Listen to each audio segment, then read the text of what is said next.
Hello दोस्तों, welcome to the Basu classes. आज हम लोग बात करेंगे यूपी टेट, सी टेट तथा सुपर टेट के बीच जैसी परीक्षाओं में जो टीचिंग से रिलेटेड जिन पियाजे से प्रश्न पूछे जाते हैं उनके बारे में। चलिए शुरू करते हैं दोस्तों। बात करेंगे बच्चा अपनी भाषा का विकास परिवेश के साथ अंतर्क्रिया करके सीखता है। एक जो मत है वह किसका है? तो दोस्तों यह मत है जीन पियाजे का। पियाजे जो हैं किस प्रकार के रचनावादी थे? तो दोस्तों ये व्यक्तिगत रचनावादी थे तथा पियाजे के अनुसार एक बच्चे के लिए सीखने का सबसे मुख्य आधार जो है वह क्या है? तो दोस्तों ये बच्चे जो हैं वातावरण के साथ जो अनुक्रिया करके अर्थात अंतरक्रिया करके जो है सीखते हैं दोस्तों। बात करेंगे पियाजे के सिद्धांत को विकास का सिद्धांत जो है क्यों कहा जाता है? तो दोस्तों क्योंकि इसमें जो है विकास विभिन्न चरण अर्थात स्पष्ट चरणों से होकर जो है गुजरता है, इसलिए पियाजे के सिद्धांत को विकास का सिद्धांत कहा जाता है दोस्तों। बात करेंगे प्रतीकात्मक खेल जो है किस अवस्था से आरंभ होता है? तो दोस्तों यह जो है पूर्व संक्रियात्मक अवस्था से आरंभ होते हैं दोस्तों। बात करेंगे क्या पूर्व संक्रियात्मक अवस्था का बच्चा वर्गीकरण जो है वह कर सकता है? तो दोस्तों नहीं, ये वर्गीकरण जो की क्षमता जो है मूर्त संक्रियात्मक अवस्था में आती है। तो दोस्तों जो पूर्व संक्रियात्मक अवस्था का जो बच्चा होता है वह वर्गीकरण नहीं कर सकता है। बात करेंगे पियाजे के अनुसार बच्चों की सोच वयस्कों से प्रकार में अलग होती है, मात्रा या जो में नहीं होती है। ये कथन जो है वह किसका है? तो ये कथन है जीन पियाजे का था। जो बच्चों की सोच जो होती है वयस्कों से अलग होती है, मतलब मात्रा में जो नहीं होती है, लेकिन ये कथन जो है वह जीन पियाजे का है। तथा बच्चों के विकास में जैविक परिपक्वता की बात की जाए तो सबसे ज़्यादा महत्व जो दिया है वह दिया है दोस्तों जीन पियाजे ने।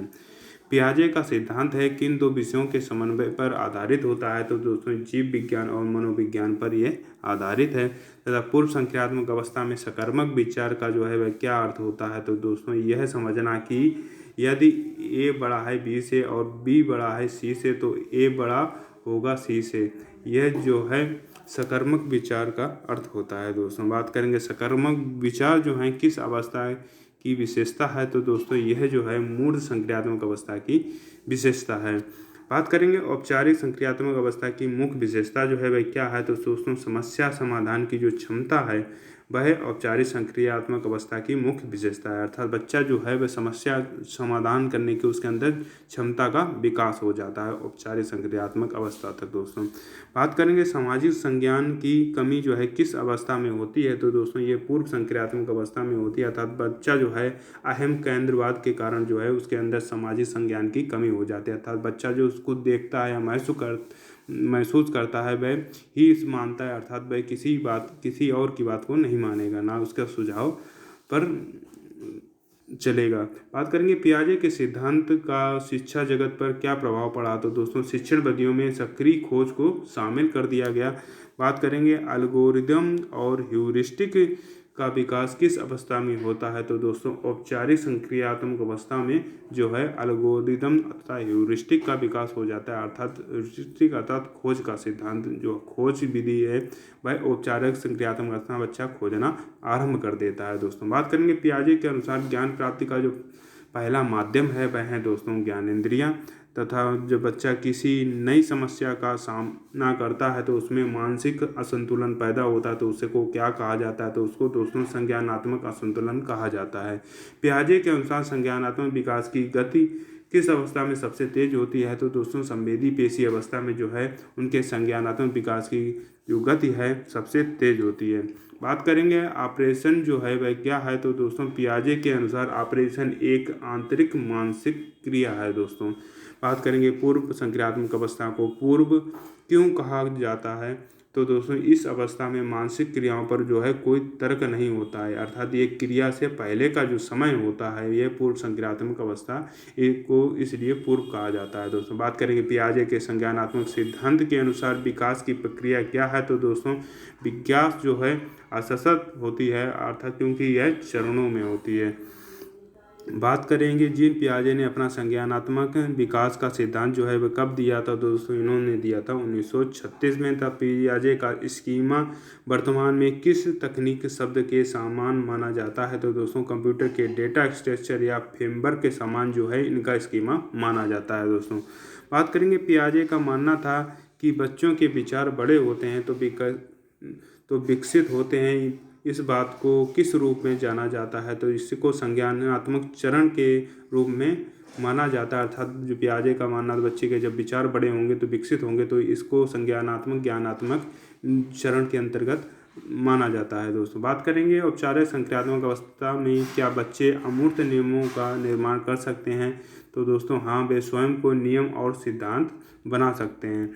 बात करेंगे पियाजे ने बुद्धि को क्या माना है? तो दोस्तों इन्होंने एक अनुकूलन प्रक्रिया मानी है बुद्ध को। तथा बात करेंगे विलंबित अनुकरण जो है किस अवस्था में होता है? तो दोस्तों संवेदित पेशी अवस्था में जो है विलंबित अनुकरण होता है। दोस्तों विलंबित अनुकरण के अर्थ की बात की जाए तो कि दोस्तों किसी की गतिविधि को देखकर कुछ समय बाद उसको दोहराना जो है वह विलंबित अनुकरण कहलाता है। किसी को कुछ कार्य करते हुए देखकर उसकी नकल करना जो है वह विलंबित अनुकरण कहलाता है। दोस्तों बात करेंगे पियाजे के सिद्धांत में सक्रिय अन्वेषण जो है किसे माना गया है? तो दोस्तों बालक को जो है सक्रिय अन्वेषण माना गया है।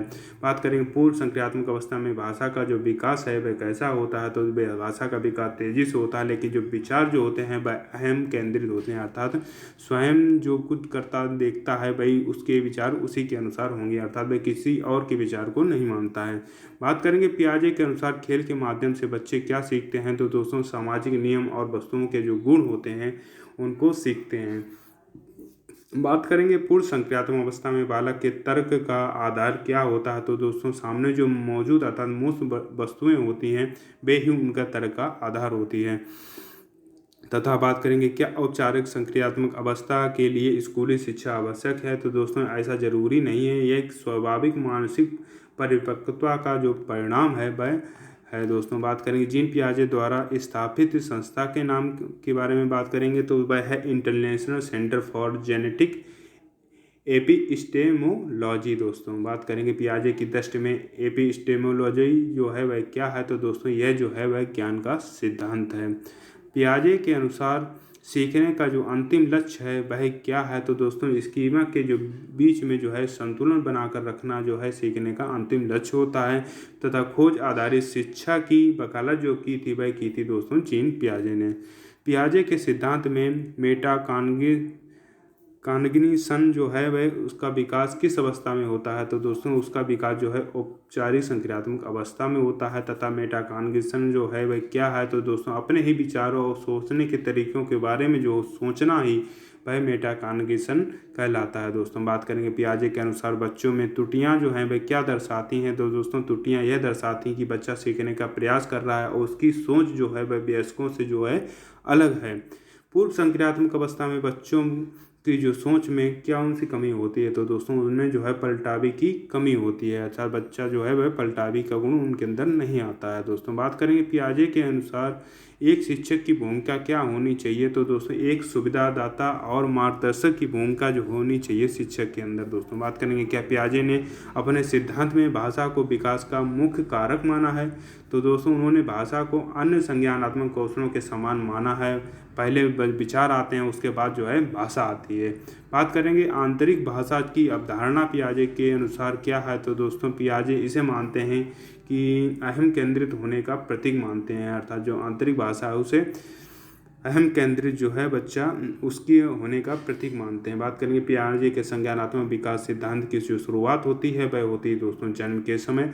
तथा जीन पियाजे ने जन्म से लेकर किशोरावस्था तक के विकास को शामिल किया है। तो दोस्तों हाँ, इन्होंने जन्म से लेकर किशोरावस्था तक के विकास को शामिल किया है। तथा बात करेंगे इंद्रियों का जो प्रयोग है किस अवस्था की जो है मुख्य विशेषता है? तो दोस्तों ये संवेदी पेशी अवस्था है। बात करेंगे पियाजे के अनुसार जैविक अनुकूलन में जो है कौन सी दो प्रक्रियाएं शामिल हैं? तो दोस्तों इसमें आत्मसातीकरण और समायोजन शामिल होता है। दोस्तों बात करेंगे क्या मूर्त संक्रियात्मक अवस्था का जो बच्चा अमूर्त गणितीय समीकरणों को हल कर सकता है? तो दोस्तों नहीं, केवल मूर्त अर्थात जो उनके सामने दिखने वाली जो चीज़ें होती हैं वो तथा दिखने वाली जो समस्याएं हैं उसी को ही हल कर सकता है। तो दोस्तों बात करेंगे बाल विकास की पढ़ाई में जीन पियाजे का अध्ययन क्यों आवश्यक है? दोस्तों क्योंकि इनके बिना बच्चों की मानसिक क्षमता और पाठ्यक्रम का जो है सही निर्माण नहीं किया जा सकता है। इसलिए बाल विकास की पढ़ाई में जीन पियाजे का अध्ययन जो है वह आवश्यक है। अगर दोस्तों ये आपको वीडियो पसंद आए तो वीडियो को लाइक करें, चैनल को सब्सक्राइब करें तथा अपने दोस्तों को भी शेयर करें तथा अपने सुझाव देने के लिए कमेंट जरूर करें। धन्यवाद।